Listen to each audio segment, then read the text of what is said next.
Hi guys. Today we have a special guest. His name is Apollos, and we have a very interesting discussion today. It's about the alien hypothesis for the resurrection of Jesus.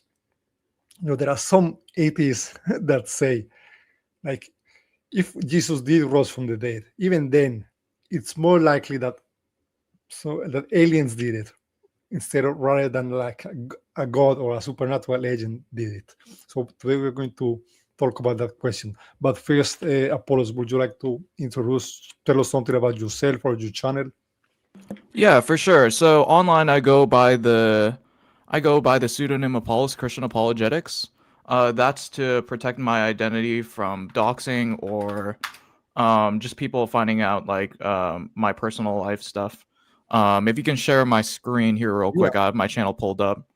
Um, but yeah, like I consider myself a research channel insofar that I'll probe as many ideas that Christian apologists aren't really asking. A lot of research opportunities that no one has really delved into. So like, I have 2 videos on the Galilean crisis. So basically, it's this idea that Jesus and his human nature had a change in rhetoric and, in some instances, his access to certain knowledge pertaining to the time of the Parousia, to where he expected Israel to come first, but then later understood he had to submit his will to the Father and suffer and die for the sins of the world. I also have some interesting probative research on why guarding tombs is actually not that uncommon in Greco-Roman antiquity. Um, I still have to update a lot of the case examples over there. A lot of what we'll discuss is found in this video, Why Jesus' Resurrection Proves Christianity. Now, obviously, the title is clickbait, but in any case, I do think the Christian God is the best explanation for Jesus' resurrection. Scholarly consensus and kind of the backdrop of, what's going on whenever we make appeals to scholarly consensus. And you actually saw this video over here because I remember you commented on it, but it's basically taking the low literacy rate and flipping it over on its head to show why it's actually in favor of gospel reliability in a way. And then yeah, pretty much, like, if you guys ever want to see like the best research videos that I have, it's always going to be on my featured playlist. But yeah, I've done a couple of other things. Like I've reviewed some debates on the live, like your debate against External from Imago Logos. I've had a couple of call-in shows that you've popped into as well. So there's that. We had a gaming stream at one point. But yeah, that's a little bit about me. So yeah. Yeah. Yeah, hey, that's great. Thank you. So let's click here. Okay. So, that's interesting about the guards being at tombs. I never heard that. I'm going to have to check that out. But anyway, the context of the discussion is that recently there was a debate between 2 relatively famous atheists, YouTube, Monkey Boy and Danny. And, it was a modern day debate. And Monkey Boy likes to use the aliens hypothesis for the resurrection. And it's more like, to make a point kind of thing. He says, like, even if the point is, like, even if we grant the resurrection of Jesus, Yeah. we can't like infer that it was specifically the Christian God who did it. And so like one candidate explanation would be like aliens could have arisen Jesus from the dead. Yeah. So yeah, that and the supposed tiebreaker in that instance is supposed to be naturalism, which is a highly contested, like I guess you could say, like, metaphysical theory within philosophy itself. It's not synonymous with evidentialism in a way. You can even say that object permanence, the idea that there are these real objects that persist outside of my perception, in a way kind of is not pure empirical naturalism. Now, of course, you could say that, well, it's still consistent with the matter that we like observe day to day, and we're just hypothesizing that it exists outside of our immediate perception. But in many cases, that can sound a lot like, what substance dualists would suppose. But yeah, so I guess we're here because. Sorry, bro, I'm so sick. About that. Yeah, we're here today because we wanted to go. I guess you said like over my slides, Yeah. pertaining to that recent debate that Monkey Boy said that the resurrection of Jesus was an underdeterminative explanation. So yeah, my opening statement is relatively the same. So it's the same opening statement that I've used in the debate. Now, as far as like the counter objections, the way I have it set up, if you can share my screen here real quick. Yeah. Unless you had any other questions. No. I think like this, or do you want it full screen like this? Yeah, that works. Yeah. Okay. Yeah. Or you can put us to the side. It's up to you. But No, yeah, I have it that's set up not- so that each section corresponds to an objection that my opponent can bring up. So, like, say for example, Monkey Boy brought up that, like your data concerning the recursive perspective takes is more it's more reflective of human psychology than it is of, like, let's just say minds in general. And then I just point out, and then I have like a whole section dedicated just to that single objection. So yeah, like not only do we have like formalized models that don't necessitate human psychology, like RSI, recursive social inference, but we also see this kind of like evidence from like artificial intelligence. It takes more computational power for large language models to deceive than to merely tell the truth. It's more straightforward to tell the truth. We also see it in like animals, interestingly enough. So there's that as well. But yeah, so I guess like so yeah, go ahead. So you have the initial slides, the nice ones, the one with ChatGPT or something. The one with some images. You know what I mean? Yeah, that's my opening statement. Yeah, I want to this one. I think these ones are nice. This one I had stuff to say about these ones. Yeah, for sure. I don't know, what you were going to say something. I want to say something in general, and then we can look at your slides. Okay, yeah, sounds good. Yeah, you can go ahead and say whatever you want. Yeah, so I actually do agree that if Jesus rose from the dead, then the more likely explanation from that is that God made a miracle to raise him from the dead, right? Because Jesus claimed to be the Son of God, and this happened in a religious context and all of that. And I think the reason for that is that I personally don't think the God hypothesis to be that implausible, right? To the degree that even if we are looking at a miracle, then one will say, no, that's still unlikely that a God is doing that. It has to be there has to be some natural explanation, right? So I just don't think that's the case. I think there are some other reasons independently that could indicate that God exists. For example, we have the cosmological argument, the design argument, stuff like that. So we have some other reasons that already make God plausible or possible. So if we have that and we have a miracle, I think that's enough. But here's the thing: there are some. Yeah, and just to clarify, what you're saying is not that the resurrection happened and that you're a Christian. What you're saying is, to Steel Man, what you're saying right now, that the resurrection has a very high likelihood ratio. And that likelihood ratio would motivate even a prior for theism that in your worldview isn't high enough to make you a theist to entertain like supernatural explanations for the resurrection. But if we grant that the resurrection did happen, then the Christian God hypothesis becomes more likely. Well, Yeah, yeah, I for think it sure. becomes like obviously true. Like it pushes it like all over the edge, right? Because I would but there are some atheists that say no. I find the concept of God to be totally implausible, totally incoherent. Like for me, it doesn't make sense. You just find it too absurd, right? If you believe that, you think that's so absurd, so impossible, then maybe you're going to say something like this. You're going to say, no, if even if we see a miracle, we have to say that maybe there are some aliens, or that there are other stuff like we are beings inside of a simulation, but these were natural beings. Those who made the simulation, were somehow natural beings in some way.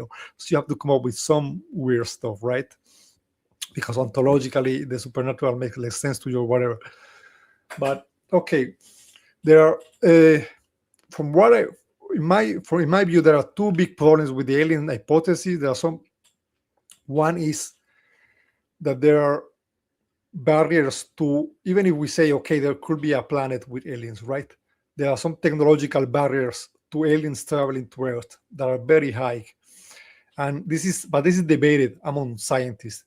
But many scientists say no, technology is impossible for any technology to reach interstellar speeds, where you can travel, where a ship can travel to another star, and the planets that are life permitting, the closest one, like even the closest one, they don't work, right? So the actually Testify made that argument against me in a debate one day, and I looked it Oh, up, and really? yeah, I think he does have a point.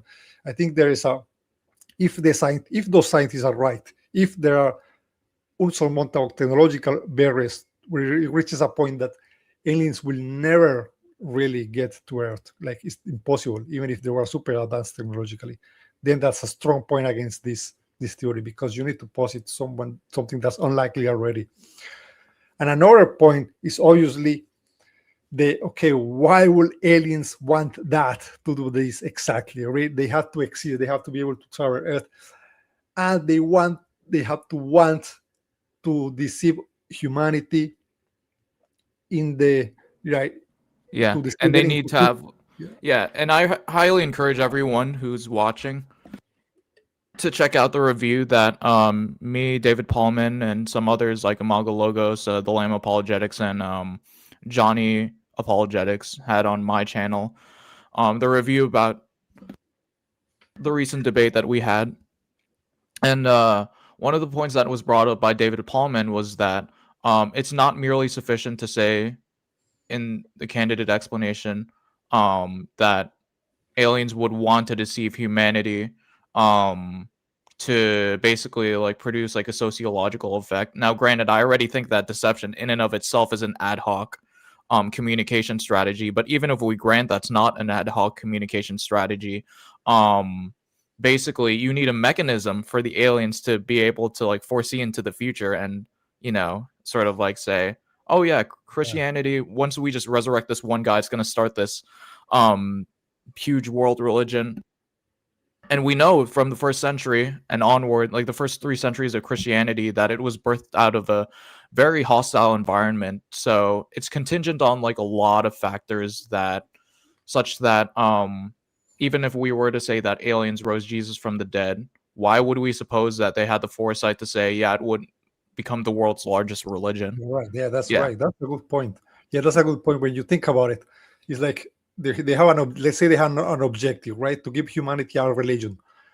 But who says that resurrecting this one guy is enough, right? I think they will have to, if they want the religion to be successful, they'll have to do other things. They will have to somehow influence, like what the Constantine, for example, to make Christianity legal, or they will have to be hidden maybe among humans to really, at some point, you are giving them Yeah, massive for like power. 300 years. Yeah, and if you're going to do that, think about it.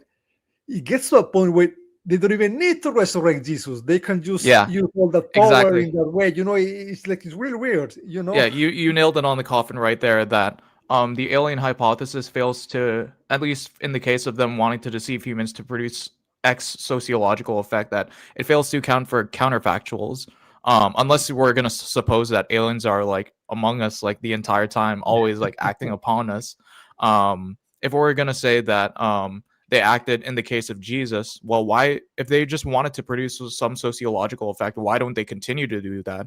Why don't they continue to start religions similar to Christianity?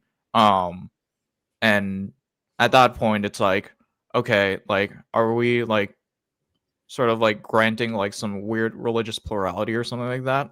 You know what I Yeah, mean? So yeah. yeah, I mean, somebody could say that they wanted to have to unify humanity, right, instead of dividing them. So that's why they only made one religion, for example. That's one an atheist could come up with this that kind of response. And well, yeah. And that's at what that I, point, I think the atheists at yeah, least would be they would be acting in I guess you could say um they're just like susceptible to many like claims to where they're not skeptical enough. Um, because if your theory is producing like all of these miracle projecting um uh theisms that conflict with each other, it's like, you know, um gullible is the word I was looking for, you know? So like if you believe in like every single miracle on the planet, then um you know, there's a problem with that. Now, of course, like we as Christians would say that, you know, we're open to the idea that miracles can be acted upon people of other religions, but the key difference is that those miracles often never contain like some religio historical context. It's one thing for like a Muslim to be healed, um, you know, through spontaneous remediation. It's another thing for a Muslim to say, in the name of Allah, and his messenger Muhammad, I declare that you are healed, and then, you know, someone like uh sort of like recovers from like what is the case of West Huff's uh paralysis. yeah, paralysis or something like that, you know? So um but you get the general point pretty much. Yeah, yeah.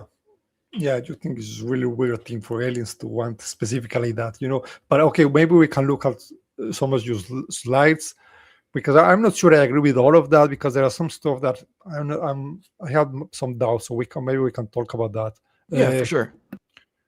So you want me to show them? Yeah, go ahead. Did Okay. you want to walk through the opening statement first? Oh yeah, maybe we can just start. Oh yeah, looking at the slides. Is that the full? No. Yeah. Yeah, this Okay. is the first. This is the title. This is the first one. Yeah, you can Um, move on. Right. yeah, a lot of it is just visual, just Yeah. to aid a lot of my Yeah. speech. Um, That's the best explanation. Right. yeah. Yeah. So as you can see, there are some references to my opening statement. Um, and you know, like some of these, I'm myself, Yeah. as I explained to oh shoot, where's modern? Hey, I'm here. Oh, okay, never mind. You Uh, just don't have your camera on. yeah. I just did changes. You know. Are Yeah, you for seeing sure. me, or are you seeing your No, video? no, I see you. I see you just fine. Okay. Yeah. Because Yeah. I. Yeah, so like one of them is like, you know, the Christian God has like perfect love and revelation. And Richard Swinburne made this point that qualitatively, um if you don't have like a, I guess you could say, um an arbitrary limit, Okay. um then, you know, just hypothesizing infinite properties is simpler than one with arbitrary finite specifications. I don't know Yeah. if I agree with Yeah, that that's a good. completely, which Yeah. is Yeah. why, That's a good. Yeah. That's a good one to analyze. yeah, for sure. So I didn't Okay. put that in my opening statement. Originally, it was supposed to be there, but Right. um, this part I think is like better. You know, postulating one Right. god is simpler than postulating a fleet of aliens, because if you're talking about like years and years of like travel from another life permitting planet, then you're going to need some way to like reproduce and or at least continue your species to the point where it can finally reach Earth. Um, but yeah, like I said, a lot of this is like ongoing research. I know I made mention to many of y'all that this is it is often the case that say for example like the RSI model, which attempts to show that lying is um Yeah, in most cases more ad hoc than truth telling. yeah. I And wanted then to it, talk about that. Yeah, yeah, for sure. yeah, So yeah, it's difficult because we do have examples of like a K level zero lying. And so what the K stands for in this instance is how many shifts, how many takes, recursive perspective takes you're making in order to analyze um like the belief state of someone. So like I could like give like this example of like recursive perspective takes whenever you have like different levels of like people trying to analyze a situation, like level 1, what does he think? Level 2, what does he think I think? Level 3, what does he think I think that he thinks, yeah, um and yeah. so That's like crazy. Yeah, go yeah, ahead. the best way I would describe it is that level 0 is like an unknown natural law. So there's basically no intention like we would ascribe um uh uh to like the game state, as it were. Like the I guess you could say the strategies are uniformly distributed. Like the probability of using one strategy is uniformly distributed amongst the decision space. Level 1 is just simply mapping out directly to the action. So it is the case that even level 1 deception exists. But the problem is that in the case of level 1 deception, you're basically supposing that something like a signal game where, it's almost like, um, like you have like a signal, like whenever you say yes, I want you, whenever you say yes, I'm going to say no, something like that. Um, so it's still not like getting to the heart of like, um, I guess you could say like, it's not getting to the heart of like why someone would like map out their goals and aims like that. And it's not really quite evident that the resurrection is a simple, it can be like a signal game where the god is like intentionally trying to lie or something like that. um so for this reason, like we move on to level 2, um where for lying that would be the Nash equilibrium. um because it's like, the best way I could describe it is like, say that for example that someone tells you he's hungry, right? Yeah, um your natural inclination is going to be to think that, oh, he's telling me he's hungry because he's hungry. And yeah, so you've already reached the Nash equilibrium just by him saying he's hungry. But for you to go to level 2, you're going to say, actually, he's telling me he's hungry when he's not hungry. yeah, But to have this other goal, whatever that goal could be, um, for yeah, some X effect when this other situation is going on. So, like, yeah, there are instances where like K level 0 and K level 1, quote unquote, lying exists. But I wouldn't necessarily classify that as lying insofar. Like, level 0 is more of like an unknown natural law in the case of the resurrection of Jesus. And then level 1 would be like a signal game. But we don't have any like independent pattern attested by the data that that um uh say for example, we don't have an independent pattern attesting that so basically, in order for level 1 deception to be going on, we would need the disciples to be interpreting God as lying to them, pretty much. um so yeah, because like it would need to map directly to the claims of Jesus Christ. So like Jesus would have had to said things like, "Oh yeah, I'm I'm an alien, or like I'm a supercomputer or something like that.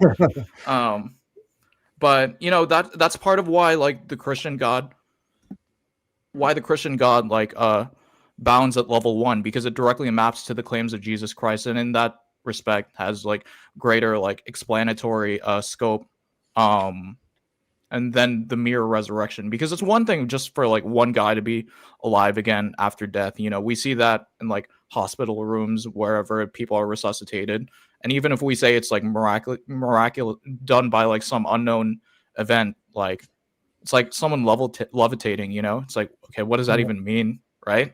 But it's much more expected under the Christian God hypothesis. If they levitate after having made like some sort of like ex ante prediction, like in the name of Jesus, I will levitate or something like that. But yeah, I mean, that's kind of like how I would describe like the K level reasoning, like sort of like the RSI model. I'm still doing a lot of more research, because apparently there are other like rival economic theories. So I was actually doing this just today, and as it turns out, there are other ways to model. There are other ways to model human behavior outside of just mere K level. So K level reasoning. So cognitive hierarchy theory. I still have to do more research on this, but apparently it's a competing theory to K level when it comes to analyzing human behavior. And it could, if it is the case that cognitive hierarchy theory, at least in the way, like if it contradicts K level theory,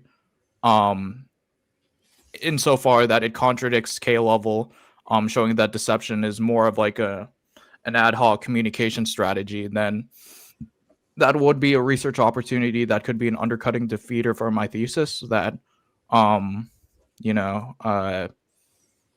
deception is just for all minds more likely to be an ad hoc communication strategy. Now, to clarify, like what I'm not saying is that K level 1 deception or K level 0 deception doesn't exist. Like K level 0 deception exists like in mimicry butterflies, right? So like what is it, the monarch butterfly that like looks like different animals? Like it's in a way like projecting like some deceptive I guess you could say signals, but it doesn't really like think or has any desire to deceive. It's just built into its genes. But the problem with that is like you're basically, and I pointed this out to Monkey Boy too, you're doing this thing called you're building more like more ad hoc like intentions into the agent. So let me see if I can find that. I think that was 13. No, that was the anthropomorphic objection. Counter possibles, moral encodings. I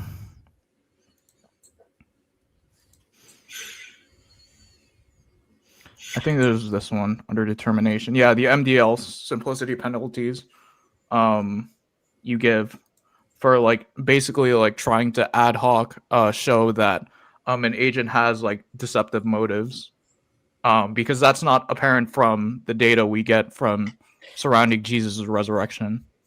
Okay. Yeah, but here's the thing. For example, this slide. Yeah. I think the aliens can actually explain all of that. Like, look, for example, one, the timing in Israel monotheistic matrix. Again, the atheist is not saying that it was by chance that the aliens happened to resurrect Jesus at that timing, right? Maybe they were observing the timing and they picked the timing. So that can also, the alien can also explain the timing. The second one, the theological thick for Easter claims, I don't really.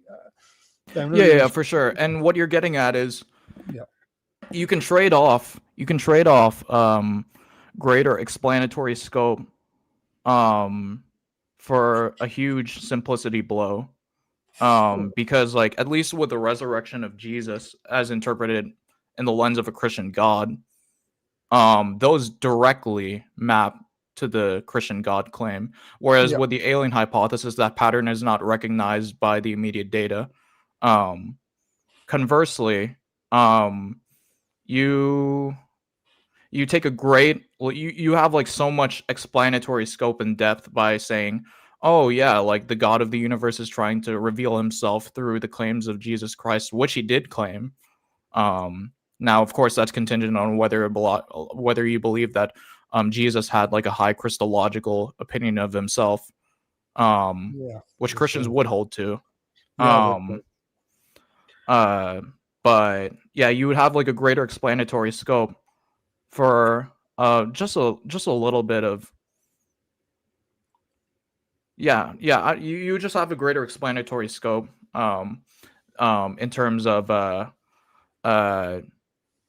in terms of like apparent simplicity, which is like contingent on like assuming naturalism, like Yeah.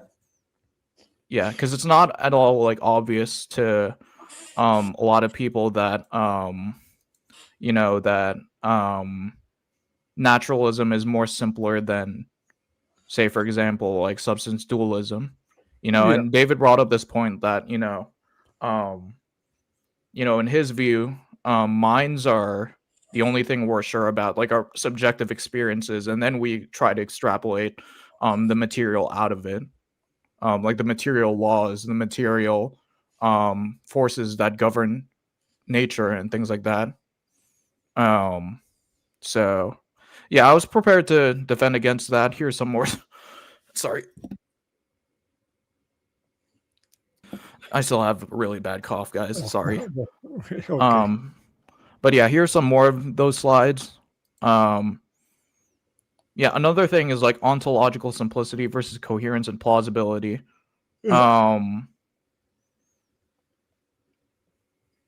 yeah. Yeah. So like, and then like, you know, it kind of like it is in a way like similar to like the explanatory power, um, versus like apparent simplicity, but it's just another way of like categorizing the systematized virtues according to Michael Keyes. Yeah. So yeah, I mean, like I said, all of this is like new research that I'm coming out with. I mean, it's not.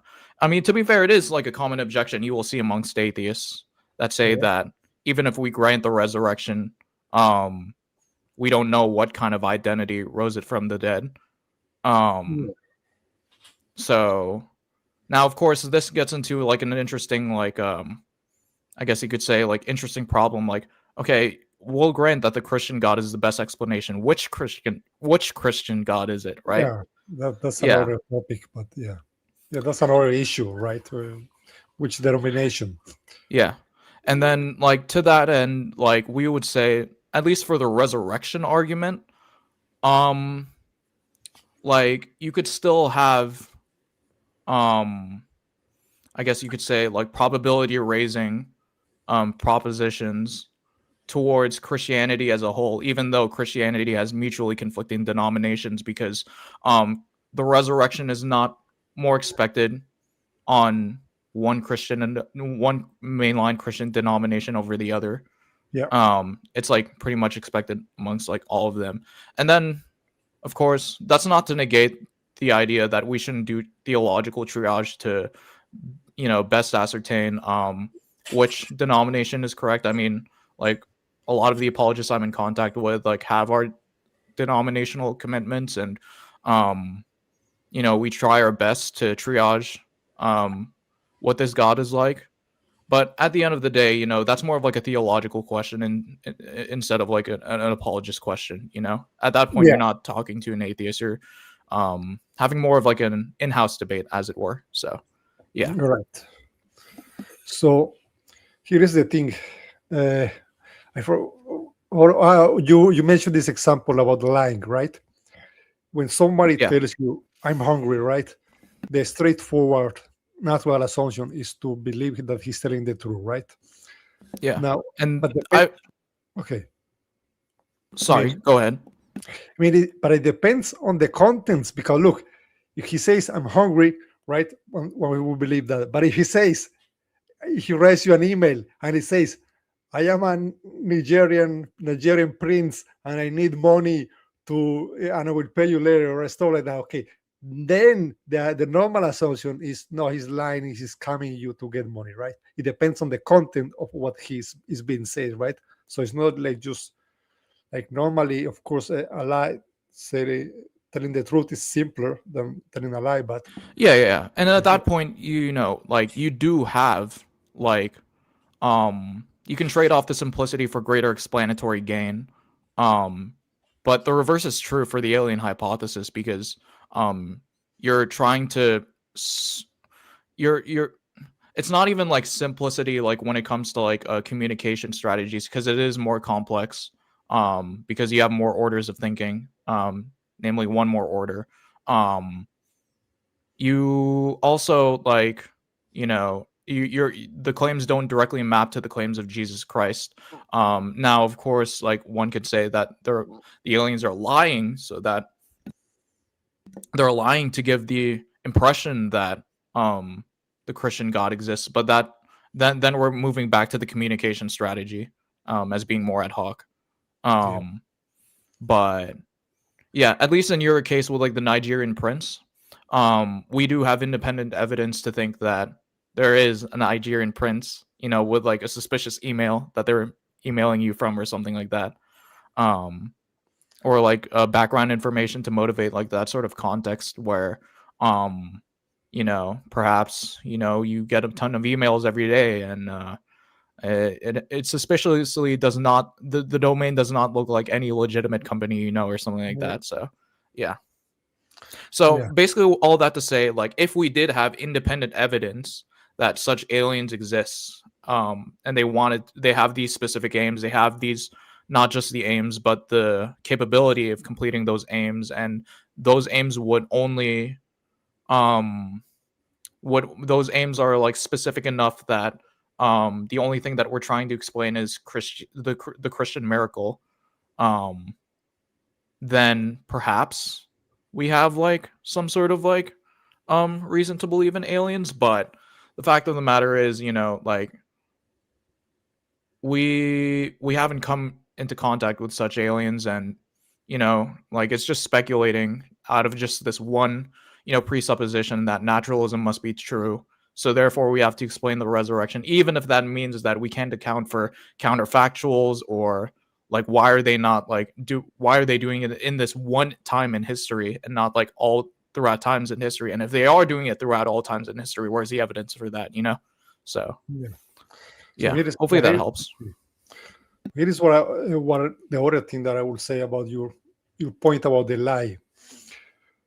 So it is true that a lying is like more complex in a way that telling the truth, right? But I will give you this example. But it's still very plausible. Like if a wife, let's say there is a wife, and she thinks that her husband is cheating on her, and she sees signs of that he's lying. Like there are some things that don't make sense. There are some things that don't add up in his story. Like he asking, "Where have you been?" and he's like basically like weird. Okay, and she asks the husband, "Okay, are you lying to me? Have you been lying to me?" Now, if the husband were to respond in the way that you are saying, and to say, dear wife, it is unlikely that I will lie, because a lie is higher order things than the truth. So a lie is implausible in principle, is more implausible in principle. So that because of that, it is unlikely that I will be lying. I think the wife will be like, "What? No, I mean, yeah, and for sure, and lie, right?" Okay. It's designed to be like more of like a tiebreaker, as opposed like all things being equal, which explanation should we favor? And we know this kind of intuitively, right? You don't assume that someone is like, usually in normal communication, that someone's trying to do reverse psychology on you, or even worse, like higher levels of K, so like triple reverse psychology or quadruple reverse psychology. We just assume like straightforward communication, and that's not to say that it is impossible to lie, right? I think that's one very important clarification I have to make.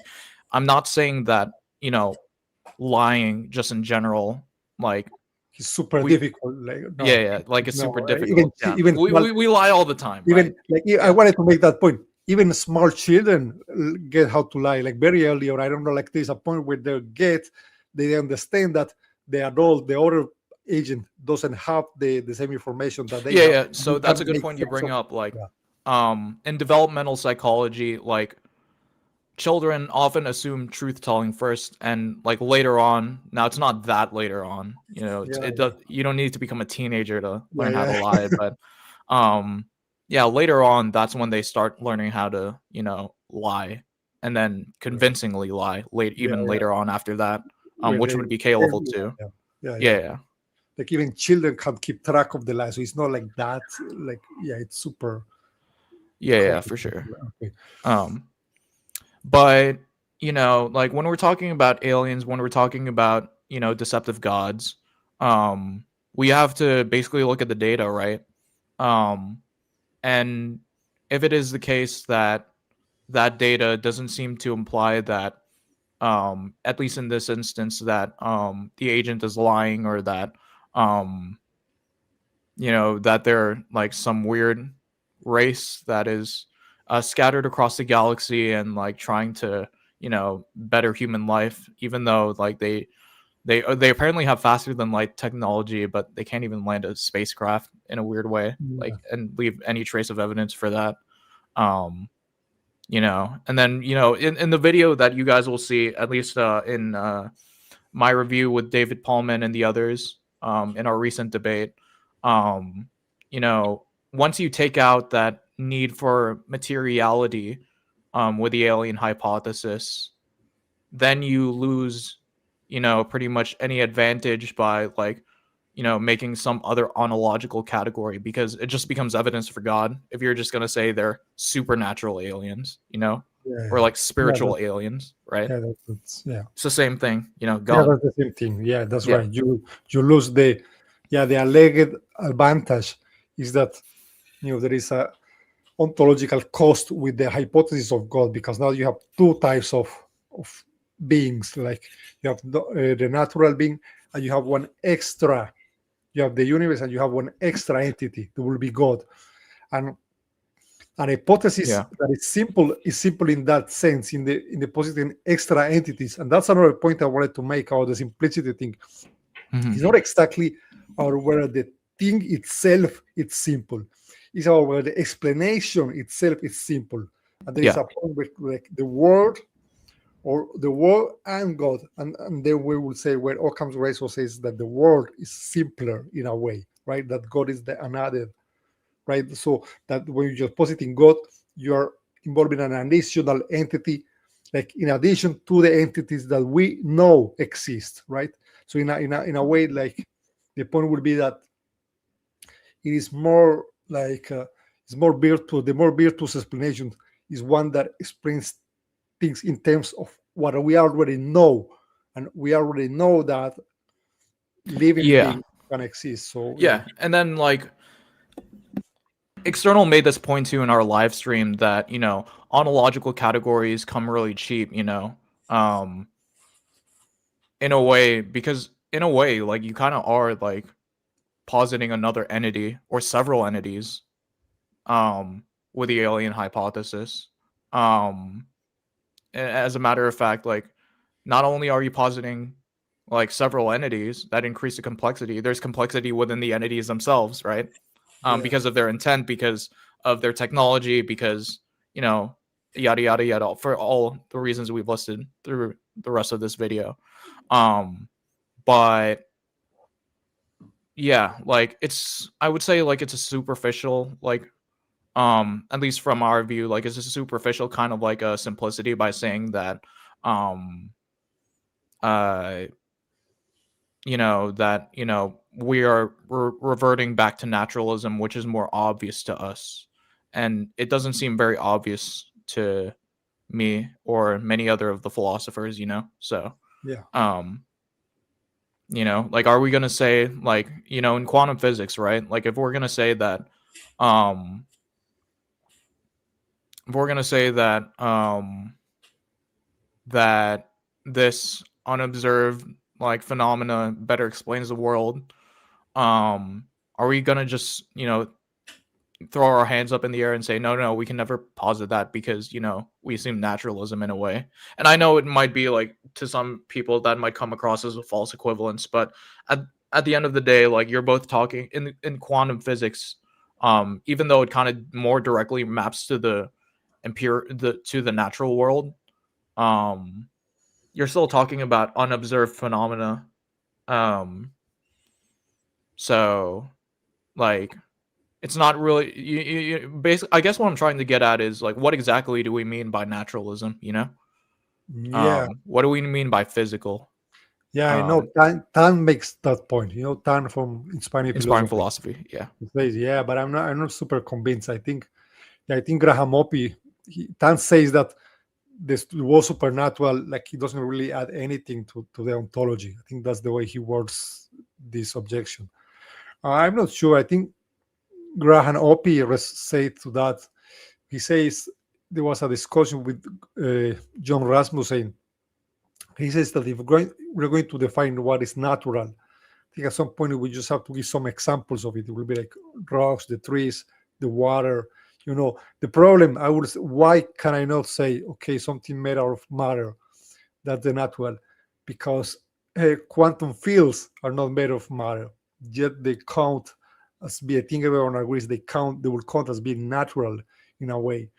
So what the point that Tan makes is like, okay, define me what is the supernatural in a simple way, and it's not that easy to do. It actually is. I don't have like one clear definition. Okay, this is supernatural. This, but I would say like I don't know stuff like witches, spirits, uh, ghosts. I know stuff like that will be supernatural, Yeah.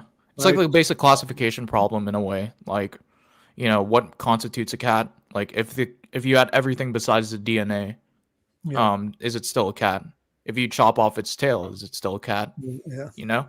yeah. Which point does it stop being a cat? Right? It's not clear. Yeah, exactly.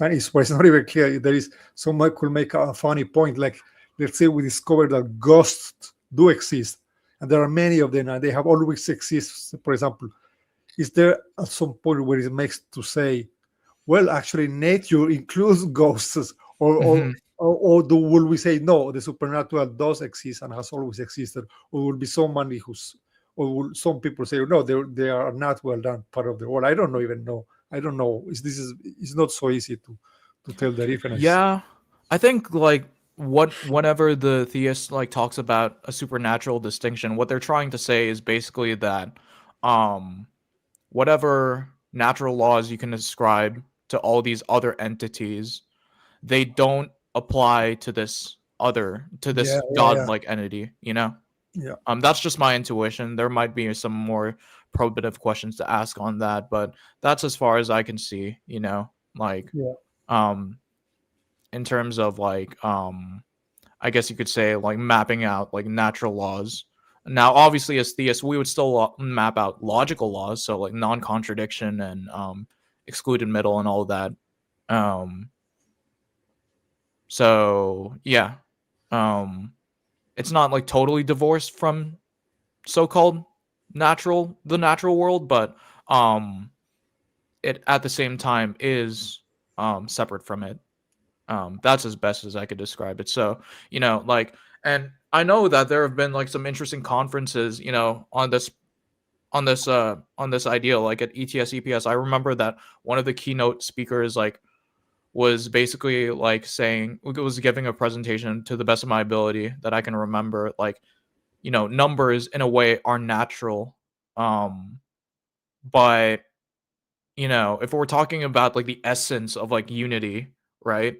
Like the number one, um, in a way that exhibits a lot of like supernatural characteristics insofar that you don't need this world to exist for the number one to exist, like the natural world to exist for the number one to exist. Now obviously this opens up a can of worms, like, okay, then if you can have like things that are apart from, I guess you could say, not contingent on God's existence, that existed eternally into the past, quote unquote, in the past in quotes, then can we really say that God is omniscient? Now, I might be biased because I'm I'm currently joining a denomination in Christianity that actually, um, to the best of my ability, rejects that proposition. But I wouldn't see a problem with holding that idea that there are quote unquote other, I guess you could say, abstract objects. Um, is a formal term applied to like this category. That are not contingent on God's existence. If a Christian believes that, then I don't think it conflicts with any, you know, like soteriological doctrines that could affect one's salvation. So but I am joining a denomination, so I might have to forego that. So Okay. Have you told people which denomination is it, or is it a private? Private. oh, my denomination? Yeah. Yeah, it's mostly private. Okay. Okay. I Yeah. won't ask that. Yeah, no worries. Yeah. So okay. Yeah. So there was this last point I wanted to talk about, the one Richard Swinburne made about how usually a simple explanation, a simple entity is uh, preferable over the more complex one. And I think that the context of this reflection is, for example, when we are talking about the contingency argument or the cosmological argument, and we say, okay, there has to be one thing that exists because it was necessary or because it was fundamental and it has always existed. And was talking about that. And then what they say then, okay, if we don't do anything about this thing, all we know is that it just has to exist by necessity or whatever. Now, what is more likely about that thing? It's more likely that if it's like if it's going to have a million arbitrary properties or features or whatever, it's like that seems more unlikely, because it's like you need an explanation for all these arbitrary limits and whatever. But if we posit one simple thing, for example, is unlimited, is infinite, or is perfect, absolutely perfect, right? Then at some point, this is one simple thing, right? So in that context, the God being one perfect, unlimited, omni being beats like other hypotheses of God being limited or Okay. this. Yeah, I think I'm starting to get it. Like you're like trading off different simplicities for other simplicities in a way. Yeah, Yeah, yeah, yeah, that makes a lot more sense. right. But it does, right. But we have to be careful if we are going to extrapolate this to any other context. Because, for example, I give you an example. If we see uh, we enter a store, a store in a town, and we see that it has been trashed like a lot. It's a big building, it's a big store, and windows are broken everywhere, and there are many things, many things that have been destroyed. Right. Well, we have one hypothesis. There was a crowd of people or many looters who did this, many loot, or there was one man who did all of that. Right. Okay, and you might say, well, the one man is simpler, right, than the group of many people, but that Yeah. obviously no, obviously the crowd explains things better, right? It also fits our background knowledge, what it normally happens, that crowds of people can do these Yeah. kind of things, right? And to that end, like these theoretical virtues that Michael Keyes has systematized are designed to be like tiebreakers as opposed to like in all worlds possible. You know what I mean? Yeah. So like if it is the case, say for example, that we don't know what, let's just say we have to choose, because we're already inserting that it has to be done by humans, right? But Like yeah. in the case of like Well, the no, we are just. I mean, like normally, imagine you get into a building and you see all of that damage, right? And you see what thing is more likely that happen. yeah If the building is too big, for example, it makes no sense to say one guy, right? At some point, it's like too much for one guy to move. I mean, the building is super big. You know what I mean? yeah, I guess like part of it too is like you're putting an sorry, you're putting like an arbitrary limit on like the I guess you could say like what a human is capable of doing. And it's not an arbitrary limit, it is a genuine limit we observe, Yeah. that is attested to independently. Those are the key words, right? We know what humans are capable of, Yeah, like, and what they and would the normally type of do. damage, yeah, We what also they know know, what they what they're normally do. normally Yeah. capable of like damaging and things like that.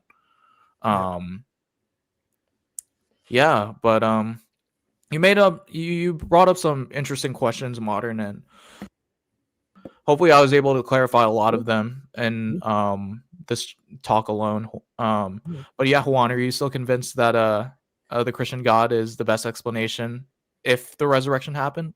No, I always think that, right? I've always, Bet. I think always that's, yeah, sure, of course. Yeah, If for the sure. resurrection happened, right, I think it's just, it's straightforward to say it's probably a God. I mean, unless you think that God is impossible. Like, there are some atheists who think that it's Yeah. almost impossible. You wouldn't think like Thor is a you wouldn't think that like Thor, the god of thunder, would be an equally likely um No, that's stupid, right? At explanation. some point, Yeah, that's it's clear, stupid. right? Yeah, Yeah, for sure. yeah. Based. Yeah, okay. Yeah. Yeah. So yeah, I think if you want to say anything else, like a conclusion to the audience or whatever, or we can just wrap it up, right? We can. Yeah, for sure. So I know like most of your audience are mostly atheists, so I won't be Yeah. asking prayers necessarily. So perhaps you guys can lavish whatever good wishes you guys have on me in terms of like being able to compile all this research into like a philosophical paper. Like I'm planning to submit like a lot of this research for like a regional philosophical conference. Oh, that's great. Uh yeah, for sure. I won't name what kind of conference it is just for privacy reasons, but Okay. um yeah, you guys hopefully will be seeing this research published by some Yeah, guy. great. That's cool. Yeah. Have you Yeah. looked into the? Maybe we can. Have you looked into the? Yeah, I probably yes. I mean, your slides came from somewhere, but do you Yeah. know any literature that specific? I don't know any of the top of my head. Someone that specifically responds to that alien hypothesis, like really deeply. I know David Yeah, like Palman. David Palman, in his video of the resurrection, he has a long video. He yeah. talks about it a little bit. And if I was you, I would also look at this argument for the life permitting planets being too far and to the point Mhm. where it becomes implausible that something will happen. I know Testify knows about it. If you want to ask somebody, yeah, Yeah, for sure. Um yeah, like it hasn't been like thoroughly engaged in the literature, which partially is why like I'm because kind it's of stupid, right? In part, it's because yeah. it's silly. Yeah, Because it's it's not. stupid, but It's so nobody takes it intuitively it sounds seriously. stupid, but Yeah, like yeah, as philosophers, we always want to like ask like the probing questions on like the seemingly most stupid yeah, types of responses, because yeah, at the end of the day, like what does it mean to be stupid, yeah, right. like what are the qualities that make such an argument stupid, Yeah, and we really have to like break it down, because like a lot of times in like philosophical discussions, um the argument kind of like ends by like saying, oh yeah, that's just intuitive, oh yeah, that's stupid, oh yeah, that's yeah, obvious. Those are keywords you always got to watch out for, because it's usually a sign that someone hasn't like systematically broke down why it is like unlikely. yeah, um so to that end, like yeah, there hasn't been a lot of engagement in the literature pertaining to aliens rising Jesus from the dead. yeah, yeah. But hey, like if that means that I can better the apologetic space, or make a quick buck out of presenting it at a conference or something, then I'd be happy to. Okay, So yeah, yeah. that's great. Okay, so anyway, guys, I think that's all I wanted to talk about. So thank you for watching. Please go check out his channel, and yeah, please subscribe to the channel, and see you next time. Bye. Peace.